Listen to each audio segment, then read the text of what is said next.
샬롬 샬롬 샬롬 샬롬 샬롬. 하나님 사랑합니다. 주 안에 사랑합니다. 코로나 주사를 맞고 어저께 수영을 했더니 팔이 안 올라가네요. 예, 오늘 이사야 51장 말씀이죠. 예, 하나님의 풍성한 위로입니다. 제목이 풍성한 위로. 하나님께서 이스라엘 백성들에게 거듭해서 그들이 때가 이르면 구원을 받을 것을 예언하고 계시죠. 비록 이스라엘이 범죄함으로 잠시 징계를 받아 이방에게 정복당하고 그들이 포로가 된다 할지라도 때가 이르면 포로에서 풀려나서 가나안 땅으로 되돌아올 것과 그 땅에서 영원히 살 것을 예언함으로써 모든 하나님의 백성이 하나님 나라로 갈 것을 예언하고 있습니다. 확실한 구원의 역사적 근거죠. 아브라함을 부르셨어요. 그렇죠? 예, 1절에 보니까 의를 따르며 야훼를 찾아 구하는 너희는 내게 들을지어다. 너희를 떠낸 반석과 너희를 파낸 우묵한 구덩이를 생각하여보라. 2절에 나오죠. 너희 조상 아브라함과 너희를 낳은 사라를 생각하여보라. 아브라함이 혼자 있을 때 내가 그를 부르고 그에게 복을 주어 창성하게 하였느니라. 아담은 선악과를 먹은 이후로 하나님의 동산인 에덴에서 쫓겨납니다. 그 뒤로 아담은 하나님을 만나고자 해도 만날 수 없었어요. 단절이 됐죠. 아담은 죄로 더러워졌기 때문에 거룩하신 하나님께 스스로 나아갈 능력을 상실한 것이요. 자격을 상실했어요. 오직 하나님이 찾아오셔야만 하나님과의 만남이 가능했죠. 모든 아담의 후손들도 상황은 똑같습니다. 많은 세월이 지나고 사람들이 하나님을 잊을 무렵에 하나님께서 우상을 숭배했던 아브라함을 찾아오시죠. 예, 부르셨어요. 창세기 12장 1, 2절이죠. 여호와께서 아브라함에게 이르시되 너는 너의 고향과 친척과 아버지의 집을 떠나 내가 네게 보내줄 땅으로 가라. 내가 너로 큰 민족을 이루고 복을 주어 내 이름을 창대하게 하리니 너는 복이 될지라. 예, 곰념하신다. 출애굽기 3장 7, 8절에 여호와께서 이르시되 내가 애굽에 있는 내 백성의 고통을 분명히 보고 그들의 감독자로 말미암아 부르짖음을 듣고 근심을 알고 내가 내려가서 그들을 애굽인의 손에서 건져내고 그들을 그 땅에서 인도하여 아름답고 강대한 땅 젖과 꿀이 흐르는 땅 곧 가나안 족속, 헷 족속, 아모리 족속, 브리스 족속, 히위 족속, 여부스 족속의 지방에 데려가려 하노라 말씀합니다. 아브라함에게 그리고 아들을 주셨죠. 예, 4절부터 봅니다. 3절부터 나 야훼가 시온의 모든 황폐한 곳들을 위로하여 그 사막을 에덴 같게 광야를 야훼 동산 같게 하였나니 그 가운데 기뻐함과 즐거움과 감사함과 창화하는 소리가 있으리라. 내 백성이여 내가 주의하라. 내 나라에 내게 귀를 기울이라. 이는 율법이 내게서부터 나올 것이라. 내가 내 공의를 만민의 빛으로 세우리라. 내 공의가 가깝고 내 구원이 나갔은즉 내 팔이 만민을 심판하리니 섬들이 나를 앙망하여 내 팔에 의지하리라. 너희는 하늘로 눈을 들며 그 아래 땅을 살피라. 하늘이 연기같이 사라지고 땅이 옷같이 헤어지며 거기에 사는 자들이 하루살이같이 죽으려니와 나의 구원은 영원히 있고 나의 공의는 황폐하여지지 아니하리라. 의를 아는 자들아 마음에 내 율법이 있는 백성들아 너희는 내게 듣고 그들의 비방을 두려워하지 말라. 그들의 비방에 놀라지 말라. 옷같이 좀이 그들을 먹을 것이며 양털같이 좀벌레가 그들을 먹을 것이나 나의 공의는 영원히 있겠고 나의 구원은 세세에 미치리다. 여호와의 팔이여 깨소서 능력을 베푸소서. 옛날 옛시대에 깨신 것 같이 하소서. 라합을 저미시고 용을 찌르신 이가 어찌 주가 아니오니까 하고 말하고 있습니다. 아브라함에게 아들을 주셨어요. 아브라함에게 찾아오신 하나님은 그에게 고향을 떠나 지시하는 땅으로 가라고 명령하시죠. 아브라함이 도착한 곳은 가나안 땅이었고 하나님은 그곳에서 아브라함에게 아브라함이라는 새 이름을 주시고 그와 약속을 하셨습니다. 2절 그 하반절에 보면 내가 그를 부르고 그에게 복을 주어 창성하게 하였느니라 이렇게 말씀하고 있죠. 창성하게 했어요. 복을 줘서 후손들을 주었다라는 거죠. 약속의 내용은 후손이 하늘의 별처럼 바다의 모래처럼 많게 되리라는 것. 이 약속은 아브라함의 영적 후손 하나님의 백성이 많을 것에 대한 약속이었습니다. 또한 이 약속은 아브라함의 서원하에 이루어진 것이 아니라 하나님께서 일방적으로 그에게 선한 약속을 주셨다. 그리고 그 약속의 표로 하나님은 아들을 하나 주셨어요. 이삭이 나죠. 창세기 21장 1절에서 3절에 증거합니다. 야훼께서 아브라함에게 이르시되 너는 너의 고향과 친척 아버지 집을 떠나 내가 네게 보여줄 땅으로 가라. 내가 너로 큰 민족을 이루고 복을 주어 내 이름을 창대하게 하리니 너는 복이 될지라. 너를 축복하는 자에게는 내가 복을 내리고 저주하는 자에게는 내가 저주하리니 땅의 모든 족속이 너로 말미암아 복을 얻을 것이라 하신지라. 축복의 약속을 창세기 22장 16, 7절에도 증거합니다. 이르시되 야훼께서 이르시기를 내가 나를 가리켜 맹세하노니 내가 이같이 행하여 내 아들 내 독자도 아끼지 아니하였은즉 내가 네게 큰 복을 주고 내 씨가 크게 번성하여 하늘의 별과 같고 바닷가의 모래와 같게 하리니 내 씨가 그 대적의 성문을 차지하리라. 창성케 하셨죠. 약속은 이루어져서 아브라함의 후손들 약 400년 후에 장정의 수가 60만이 될 만큼 많아집니다. 출애굽기 12장 37절에 이스라엘 자손이 람셋을 떠나 숫곳에 이르니 유아 외에 보용하는 장정이 60만 가량이요 이렇게 증가하고 있죠.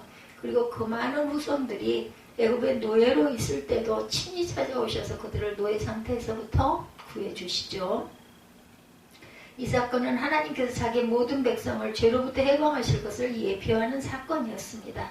아브라함의 후손들은 애굽에서 나와 가나안을 정복하고 나라를 세우죠. 그 수는 셀 수 없을 만큼 많아져 오늘날 유대인이 없는 나라는 없을 정도입니다.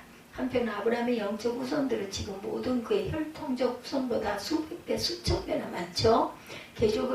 계시록에 보면 그것은 헤아릴 수가 없다. 계시록 7장 9절에 말씀하고 있어요.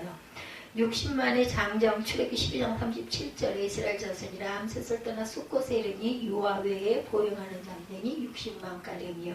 헤아릴 수 없는 숫자. 계시록 7장 9절에 이 일 후에 내가 보니 각 나라의 족속과 백성과 방언에서 아무도 능히 셀 수 없는 큰 무리가 나와 흰옷을 입고 손에 종려가지를 들고 보좌 아까 어린 양 앞에 서 있다라고 증거합니다. 확실한 구원의 가능성이죠. 모든 예언의 성취입니다. 성경에 보면 하나님은 많은 예언을 그 종들을 통해 예언하셨어요. 그리고 그 예언들은 어김없이 이루어지죠. 이스라엘 백성들이 400년 동안 애굽의 노예가 되어 고생할 것에 대한 예언이 성취됩니다. 창세기 15장 13절에 이스라엘 백성들이 솔로몬 이후 두 개의 나라로 갈라질 것이라는 예언도 성취가 되죠. 유다와 남유다와 북이스라엘의 멸망 예언, 바벨론 나라의 멸망 예언도 그대로 성취가 되죠. 하나님의 예언은 반드시 이렇게 성취가 된다. 그러므로 구원의 예언도 반드시 성취가 되겠죠. 말씀대로 된다고 창세기 1장 9절에 하나님이 이르시되 천하의 물이 한 곳으로 모이고 내 묻이 드러나리라 하시니 그대로 되니라.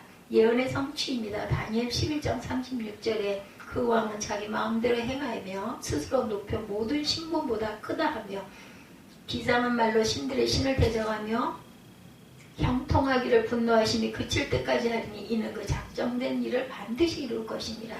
하나님은 미쁘시죠. 신실하십니다. 진실하시고 신실하십니다. 한번 그렇게 하겠다고 말씀하셨으면 반드시 그 말씀을 지키시는 분이라는 의미죠. 약속을 어기지 않는다는 것은 믿을 만하다는 것입니다. 하나님은 믿을 만한 분이죠. 따라서 그가 자기 백성을 구원하시겠다고 하신 말씀 역시 우리는 믿어야 합니다. 다른 말로 하면 하나님의 자기 백성 구원에 대한 예언은 성취될 가능성이 확실한 것이다. 신실하신 하나님 신명기 7장 9절입니다. 그런즉 너는 알라 오직 내 하나님 야훼는 하나님이시요 신실하신 하나님이시라. 그를 사랑하고 그의 계명을 지키는 자에게는 천대까지 그의 언약을 이행하시며 인애를 베푸시되 그를 미워하는 자에게는 당장에 보응하여 멸하시나니 야훼는 자기를 미워하는 자에게 지체하지 아니하시고 당장에 그에게 보응하시느니라. 미쁘신 하나님이라고 히브리서 10장 23절에 또 약속하신 이는 미쁘시니 우리가 믿는 도리의 소망을 움직이지 말며 굳게 잡고 서로 돌아보아 사랑과 선행을 격려하며 모이기를 피하는 어떤 사람들의 습관과 같이 하지 말고 오직 권하여 그날이 가까움을 볼수록 더욱 그리하자. 하나님의 전능하심이죠. 하나님은 전능하시죠. 이루지 못할 일이 없다라는 의미입니다. 한 번 하기로 작정한 모든 일을 이룰 수 있는 능력을 가지고 계시다는 거죠. 사람은 선한 의도를 가지고 있어도 그 일을 이루지 못할 때가 많으나 하나님은 그런 경우가 전혀 없으시다. 결국 하나님께서 자기 백성을 구원하기로 작정하셨다면 그는 반드시 성취된다. 하나님의 전능하신 속성에 의해 모든 하나님의 백성들은 그 뜻에 따라 구원된다. 전능한 하나님입니다. 창세기 17장 1절에 아브라함이 99세 때 야훼께서 아브라함에게 나타나서 그에게 이르시되 나는 전능한 하나님이라 너는 내 앞에 행하여 완전하라. 그래서 올마이트가 우리가 그러죠. 전능한 자 계시록 1장 8절입니다. 주 하나님이 이르시되 나는 알파와 오메가라. 이제도 있고 전에도 있었고 장차 올 자요 전능한 자라 하시더라. 확실한 구원의 실제입니다. 예수 그리스도. 하나님의 구원을 알 수 있는 가장 큰 증거는 예수 그리스도이십니다. 약 2000년 전에 예수 그리스도는 역사 속에 직접 나타나시죠. 그리고 그분은 병을 고쳐주시고 귀신을 내쫓아주시고 줄인 자에게 먹을 것을 주셨고 죽은 자를 살리시기도 했습니다. 천국 복음을 전파했으며 마침내 모든 인류를 대신하여 그 죄를 지고 십자가에 돌아가셨죠. 이 사실은 역사적 사실입니다. 실제 있었던 구원은 우리 가운데 있는 역사적 실제이다. 이새의 뿌리에서 그저 이사야 11장 10절입니다. 그날에 이새의 뿌리에서 한 썩이 나와 만민의 깃같이로 설 것이요 열방이 그에게로 돌아오니 그가 거한 곳이 영화로우리라. 만민의 깃발이죠. 하나님의 아들이죠. 마가복음 1장 1절에 하나님의 아들 예수 그리스도의 복음의 시작이라 이렇게 시작이 됩니다. 예수 그리스도는 2000년 전에 팔레스타인 땅에만 거하셨던 분이 아닙니다. 그렇죠. 지금도 하나님 우편에 앉아 계시면서 우리에게 성령을 보내고 계시죠. 그런 성령을 통해 우리를 인도하시고 보호하십니다. 우리가 그에게 간구할 때 우리의 간구를 성령을 통해 들으시고 응답하십니다. 이 세상에서 하나님의 응답을 받고 있는 사람은 너무나 많아요. 구원은 현재 우리 속에 확실히 일어나고 있다는 거. 구하면 주신다고 그러시죠. 마태복음 7장 7절에 구하라 그리하면 너에게 주실 것이요 찾으라 그리하면 찾아낼 것이요 문을 두드리라 그러면 너희가 열릴 것이니 듣고 응답하십니다. 필립보서 4장 6, 7절 아무것도 염려하지 말고 다만 모든 일에 기도와 간구로 너희 구할 것을 감사함으로 하나님께 아뢰라. 그리하면 모든 지각에 뛰어난 하나님의 평강이 그리스도 예수 안에서 너희 마음과 생각을 지키시리라. 하나님 나라의 완전한 도래입니다. 하나님 나라는 지금 우리 가운데 있죠. 많은 하나님의 사람들이 이 세상에 사랑을 심는 것은 명백한 증거이죠. 하나님을 믿는 하나님의 선행이 그대로 명백한 증거로 나타납니다. 하나님의 백성들은 인내가 그 증거이기도 합니다. 많은 하나님의 사람들이 이 세상에 그 사랑을 심는 것이 명백한 증거이기도 합니다. 또한 하나님의 나라는 이미 와 있고 다른 한편으로는 오고 있지요. 완성된 하나님의 나라가 모든 하나님의 백성들에게 다가오고 있어요. 우리는 말씀을 통해서 성령의 내증을 통해 그것을 통찰하고 갑니다. 안에 있는 천국 누가복음 17장 21절 또 여기 있다 저기 있다고 못하리니 하나님의 나라는 너희 안에 있느니라. 새하늘과 새 땅이죠. 계시록 21장 1절에 또 내가 새하늘과 새 땅을 보니 처음 하늘과 처음 땅이 없어졌고 바다도 다시 있지 않더라. 예. 우리가 10절까지 같은가요? 11절부터 봅니다. 야외게 구속받은 자들이 돌아와 노래하며 시온으로 돌아오니 영원한 기쁨이 그들의 머리 위에 있고 슬픔과 탄식이 달아나리이다. 이르시되 너희를 위로하는 자는 곧 나이니라. 너는 어떠한 자에게 죽을 사람을 두려워하며 풀같이 될 사람들의 아들을 두려워하느냐. 하늘을 펴고 땅의 기초를 정하고 너를 지은 자 야훼를 어찌 잊어버렸느냐. 너를 멸하려고 준비한 저 학대자의 분노를 어찌하여 항상 종일 두려워하느냐. 학대자의 분노가 어디 있느냐. 결박된 포로가 속히 놓일 것이니 죽지도 아니할 것이요 구덩이로 내려가지도 아니할 것이며 그의 양식이 부족하지도 아니하리라. 나는 내 하나님 야훼라. 바다를 휘저어서 그 물결을 뒤흔들어 하는 자이니 그의 이름은 만군의 야훼니라.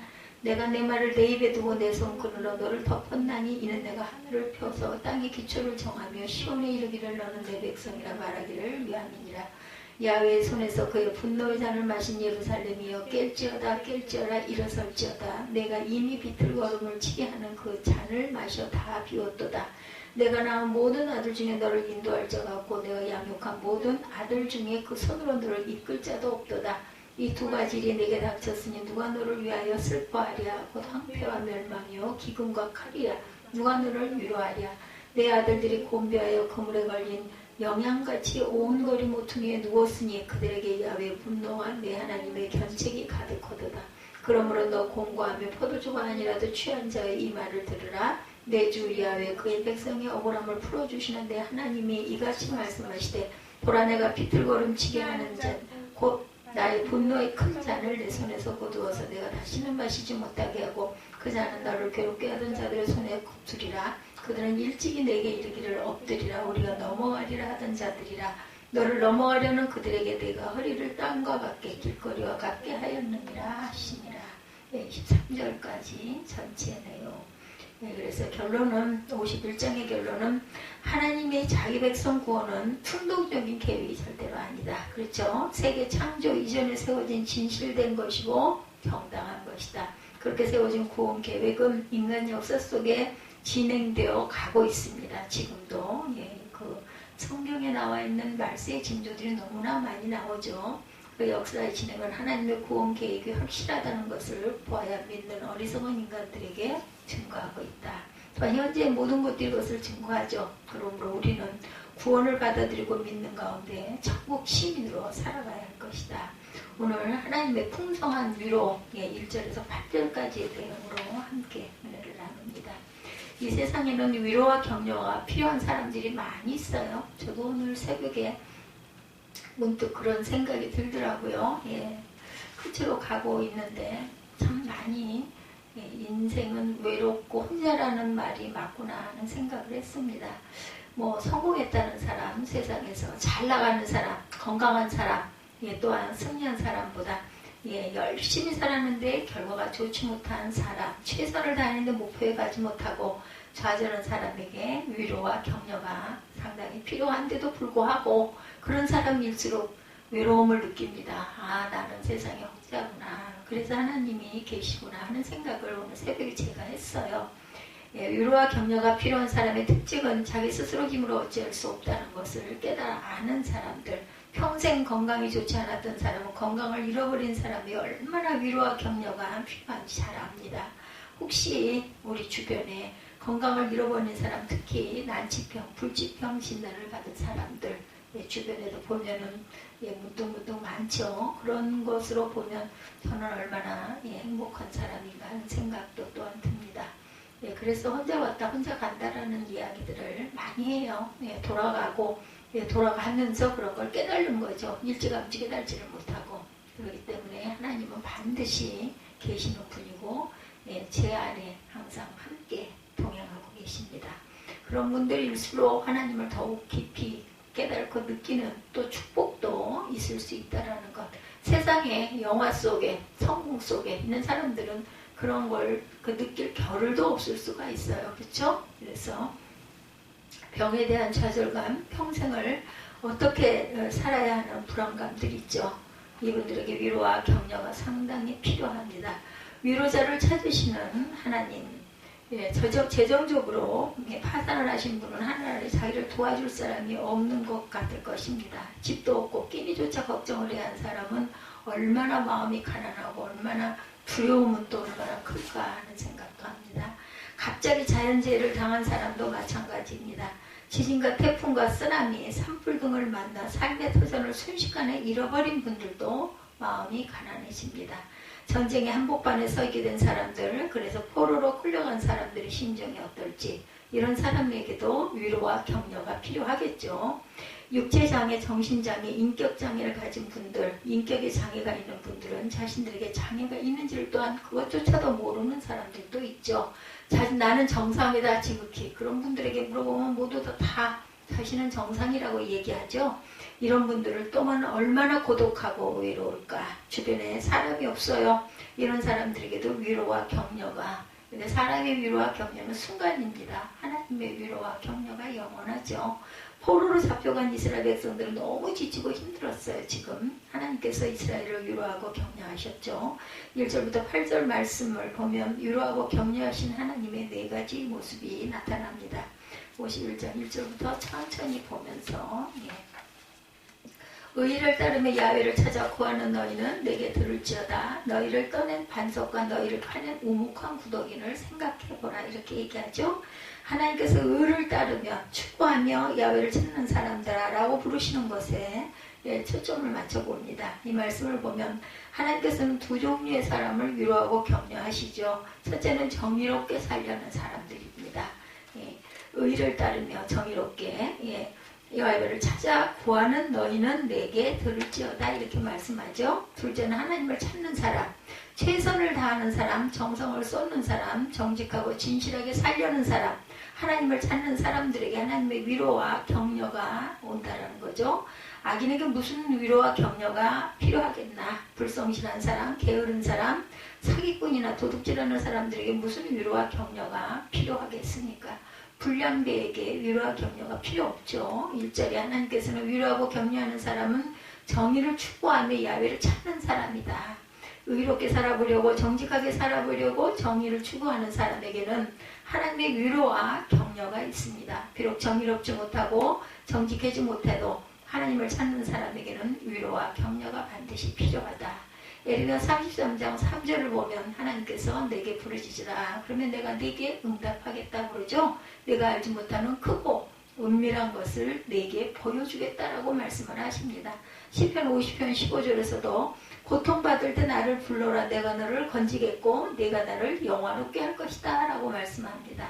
아브라함을 보면 2절에 1절 후반부에 너희를 떠낸 저 바위와 바위를 파낸 저 구덩이를 바라보라 이렇게 얘기하고 있죠. 51장 1절 후반부에 너희를 떠낸 반석과 너희를 파는 우묵한 구덩이를 생각하여 보라. 2절에 너의 조상 아브라함과 너희를 낳은 사례를 생각하여 보라 이렇게 얘기하고 있습니다.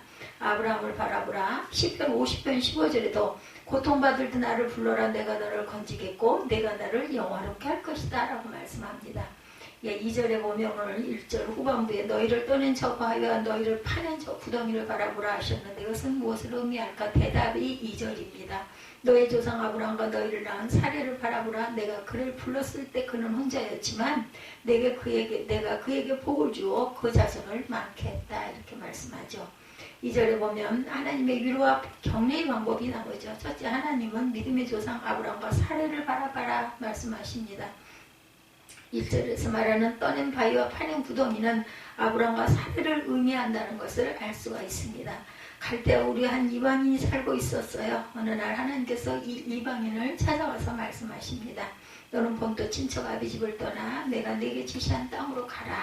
이것이 아브라함과 하나님의 첫 만남이었어요. 하나님을 만난 순간 아브라함은 더 이상 이방인이 아닙니다. 누구든지 하나님을 만나는 순간 그는 이방인이 아니라 하나님께 택함을 받은 사람이 된다는 것. 우리가 예수님을 만나는 순간 거듭난 인생으로 바뀌는 것과 똑같습니다. 옛사람이 변하여 새사람이 되는 것처럼 아브라함은 이방인이었고 하나님이 없는 사람이었지만 하나님을 만나는 순간 바뀐 것이죠. 떠낸 바위와 구덩이는 아브라함과 사라입니다. 하나님께서는 이들에게 복을 주셔서 그 자손이 하늘의 별처럼 바다의 모래알처럼 큰 민족을 이루게 하시죠. 2절에서 바라보라는 무슨 뜻일까요? 2절 보죠. 너희 조상 아브라함과 너희를 낳은 사라를 생각하여 보라. 아브라함이 혼자 있을 때 내가 그를 부르고 그에게 복을 주어 창성하게 했다. 보라고 말씀하고 계세요. 보라고. 바라보라고 말씀하죠. 하나님께서 아브라함을 불렀을 때 자식이 없었지만 하나님께서 부르셔서 자손을 주셨다. 이것이 위로의 내용입니다. 창세기 15장 5절에 보면 하나님께서 아브라함과 사라에게 약속하시죠. 야훼께서 아브라함을 밖으로 데리고 나가 말씀하십니다. 하늘을 올려다보고 별을 세어보라. 과연 네가 셀 수 있겠니? 그리고 내 자손도 이와 같이 될 것이다. 하늘을 올려다보고 별을 세어보라. 이것이 바로 비전이죠. 험한 세상에서, 절망적인 세상에서, 미래가 없는 세상에 살면서 우리가 해야 할 일은 땅이 아니라 하늘을 보는 것이라는 겁니다. 하늘을 올려보고 별을 세어보는 것이다. 준비된 하나님의 은총을 보는 것이라는 겁니다. 그럼 왜 하나님은 아브라함과 사라를 보라고 하셨을까요? 이것은 소수라고 염려하지 마라. 아무것도 없다고 두려워하지 말라. 현재 가지고 있는 것이 아무것도 없고 결혼도 하지 못하고 자식도 없고 날품팔이로 하루하루를 살더라도 아브라함을 생각해봐라. 아무것도 없는 아브라함을 하나님께서 축복하시니까 하늘의 별과 같은 자손을 주신 것을 보라는 것이죠. 이것이 바로 위로의 메시지입니다. 이 말씀이 여러분 안에서 자라가기를 주님의 이름으로 축복합니다. 여러분들이 이 비전을 갖기를 바랍니다. 이 비전이 여러분의 가정과 인생뿐 아니라 우리 민족에게도 잉태되기를 원합니다. 미래지향적인 비전이 아브라함과 사라에게 있었죠. 아브라함에게는 이삭이 있었고 이삭에게는 야곱이 있었고 야곱은 12아들을 낳아서 12지파를 세우고 나라가 쓰죠. 아브라함은 혈혈단신으로 외소했고 가진 것이 없었지만 그 자손들은 이스라엘이 되었습니다. 이스라엘에 가는 곳 홍해가 갈라졌고 바위에서 물이 쏟아지고 하늘에서 만나가 쏟아져 내려서 40년 동안 굶어 죽지 않고 살게 하시죠. 그들은 걸어서 요단강을 건넜고 젖과 꿀이 흐르는 약속의 땅에 들어갈 수도 있었습니다. 더욱 큰 민족을 이루게 되었고 그 민족에서 인류의 메시아 예수 그리스도가 태어나시죠. 한 사람 언더우드와 벤젤러가 한국에 들어왔을 때 그 사람을 통해서 한국에 100만 명의 크리스천과 교회가 생길 줄 누가 알았겠습니까? 허슨 테일러는 중국을 변화시킵니다. 시티 스터드와 리빙스턴은 복음을 들고 아무도 가지 않은 아프리카로 향하죠. 내 시작은 미약했으나 내 나중은 창대하리라. 욥기 8장 7절에 있는 말씀처럼 아브라함과 사라를 보라는 말은 이렇게 놀랍고 축복하신 하나님을 신뢰하라는 것입니다. 믿으라는 거죠. 믿고 구하라는 것입니다. 그리고 또한 시온의 영광 3절에 보면 야훼께서 시온을 위로하셨다고 나옵니다. 폐허가 된 시온의 모든 것을 불쌍히 여기셨고 그분이 광야를 에덴처럼 만드시고 사막을 야훼 동산처럼 만드셨으니 그곳에는 기쁨과 즐거움이 있고 감사의 노랫소리가 그에게 울려 퍼질 것이다. 하나님께서 시온을 위로하시죠. 여기서 말하는 시온은 황폐하고 무너진 현재의 시온입니다. 하나님께서 무너지고 황폐한 시온을 아름다운 땅으로 회복시키시겠다는 거예요. 폐허가 된 시온이 에덴 동산으로 변한다는 것이죠. 그것을 바라볼 때 여러분의 망가진 육체가 살아날 줄로 믿습니다. 다시 일어날 수 없을 것 같은 우리 가정도 하나님께서 회복시키실 것이다. 성경에 보면 시온은 황폐했지만 하나님께서 불쌍히 여기셨어요. 하나님께서 불쌍히 여기기만 하면 모든 것이 다 해결이 됩니다. 광야가 에덴처럼 변하고 사막이 야훼 동산처럼 변합니다. 내 인생은 광야고 사막 같지만 에덴 동산, 야훼 동산으로 변할 것이다. 성경에 그곳에 기쁨이 있고 즐거움이 있고 감사의 노래가 울려 퍼질 것이다. 이렇게 말하죠. 저와 여러분의 집 문을 열고 들어갈 때 찬송의 소리가 울려 퍼지면 얼마나 좋겠습니까? 장성복이 울려 퍼지지 않기를 바랍니다. 술을 좋아하는 분들이 변하게 되겠죠. 또한 겉은 멀쩡하지만 속으로 어딘가에 중독된 사람들이 많아요. 너무나 많습니다. 우리가 그냥 겉으로 볼 때는 똑같은 사람인데 내면에 보면은 정말 여러 가지 문제점들이 많아요. 피눈물 나는 인생들이 있었습니다. 하나님께서 그 인생을 에덴 동산같이 만들어 주시고 강물이 흐르게 하시고 꽃이 피게 하시고 열매를 맺게 하시겠다고 말씀하죠. 황무지가 장미꽃같이 피는 환상, 비전, 노래, 꿈을 우리 마음 안에 심으시기 바랍니다. 눈물 젖은 빵을 먹을지라도 오늘은 마음 깊은 곳에 이런 환상을 가지고 구하면 하나님께서 반드시 그렇게 만들어 주시죠. 구원을 절대로 의심하지 마십시다. 아프면 천국 갈 생각, 죽을 것 같으면 죽을 것을 생각하지 말고 천국이 있다는 것을 믿고 의지하시기 바랍니다. 이사야 35장 1절에 보면 광야의 메마른 땅이 기뻐하며 사막이 백합같이 피어 즐거워하며 무성하게 피어 기쁜 노래로 즐거워하며 레바논의 영광과 갈멜과 시온의 아름다움을 얻을 것이라. 그것들이 야훼의 영광 곧 우리 하나님의 아름다움을 보리로다.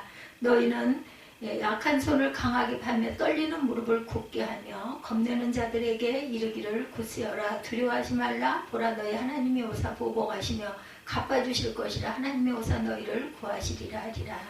35장 5절입니다. 이사야 그때 맹인의 눈이 밝을 것이며 못 듣는 사람의 귀가 열릴 것이며 그때 저는 자는 사슴같이 뛸 것이며 말 못하는 자의 혀는 노래하리니 이는 광야에서 물이 솟겠고 사막에서 시내가 흐를 것이라.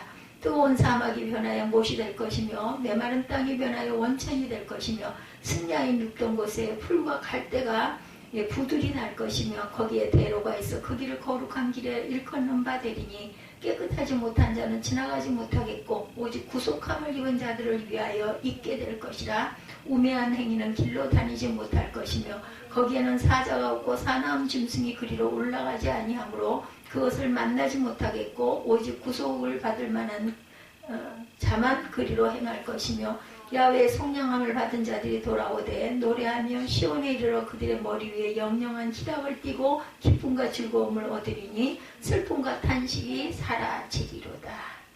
내 인생에 대한 환상, 민족에 대한 환상, 믿음을 가지시기 바랍니다. 기쁨, 즐거움, 감사가 있는 승리의 개성가를 부르십시다. 이런 사람들은 절망과 우울증이 옆에 올 수가 없겠죠. 셋째, 하나님의 구원을 의심하지 말라고 4절부터 6절에 말씀하고 있습니다. 이사 오늘 본문 4절부터 6절입니다. 백성이여 내게 주의하라. 내 나라여 내게 귀를 기울이라. 이는 율법이 내게로부터 나갈 것이니라. 내가 내 공의를 만민의 빛으로 세우리라. 내 공의가 가깝고 내 구원이 나갔은즉 내 팔이 만민을 심판하리니 섬들이 나를 앙망하여 내 팔에 의지하리라. 너희는 하늘로 눈을 들며 그 아래 땅을 살피라. 하늘의 연기같이 사라지고 땅의 옷같이 헤어지며 거기에 사는 자들이 하루살이같이 죽으려니와 나의 구원은 영원히 있고 나의 공의는 폐허지지 아니하리라. 더디 온다고 절대로 의심하지 말고 보이지 않는다고 또한 의심하지 마십시다. 믿음으로 시작했다면 끝까지 흔들리지 말고 믿고 가야 되겠죠. 그래서 7절에 보니까 강하고 담대하라 말씀하죠. 의를 하는 자나 마음에 내 율법이 있는 백성들아 너희는 내게 듣고 그들의 비방을 두려워하지 말라. 그들의 비방에 놀라지 말라. 이렇게 말합니다. 옷같이 좀이 그들을 먹을 것이며 양털같이 좀벌레가 그들을 먹을 것이나 나의 공의는 영원히 있겠고 나의 구원은 세세에 미치리로다. 야외 팔이여 깨소서 능력을 베푸소. 옛날 옛시대에 깨신 것 같이 하소서. 라합을 점이시고 용을 찌르시니가 어찌 주가 아니시겠느냐 이렇게 말씀하죠. 그래서 의를 하는 자들아 마음에 내 율법이 있는 백성들아 너희는 내게 듣고 그들의 비방을 두려워하지 말라. 그들의 비방에 놀라지 말라. 사람의 잔소리를 절대로 두려워하지 말고 사람의 비난과 욕을 겁먹지 말아라. 우리는 다른 사람의 시선을 너무나 의식하죠. 시선의 노예가 어떻게 보면 되어 있는 것 같습니다. 작은 비판소리, 비난소리에도 민감하게 반응을 합니다. 그러나 저와 여러분들이 하나님 앞에 바로 서 있다면 비난하는 소리, 욕설, 잔소리, 비방, 조소, 회방 그런 것에 겁먹지 마십시다. 그래서 8절에 옷같이 좀이 그들을 먹을 것이며 양털같이 좀벌레가 그들을 먹을 것이나 나의 공의는 영원히 있겠고 나의 구원은 세세에 미치리로다 이렇게 말씀하죠. 우리가 하나님을 두려워합니다. 성령 받은 사람의 충고는 겸손히 받아야 되겠죠. 그러나 마귀의 조소와 비난에는 겁먹을 필요가 없다는 것 두려워하지 마시기 바랍니다. 담대하고 믿음으로 소신껏 우리가 밀고 나갈 때 이것이 위로가 되죠. 하나님께서는 우리에게 네 가지를 주셨어요. 첫째 아브라함과 사라를 봐라. 둘째 무너졌던 시온을 보아라. 셋째 하나님의 구원을 보라. 넷째 주변 사람들의 비난 소리에 겁먹지 말라. 이 풍성한 위로가 오늘 저와 여러분에게 동일하게 역사하여서 오늘도 힘차게 세상을 넉넉히 이기고 승리하시는 저와 여러분들 그리고 돌아간 그 이태원 사건에 그 사람들을 추모하는 추모 그 장소들이 여기저기 설치가 된 걸로 제가 압니다. 우리가 가서 참여하지는 못할지라도 마음으로 그 유가족들 자녀를 잃으셨겠죠. 얼마나 마음이 아프시겠어요. 기도하는 저와 여러분들이 되시기를 주님의 이름으로 축복합니다.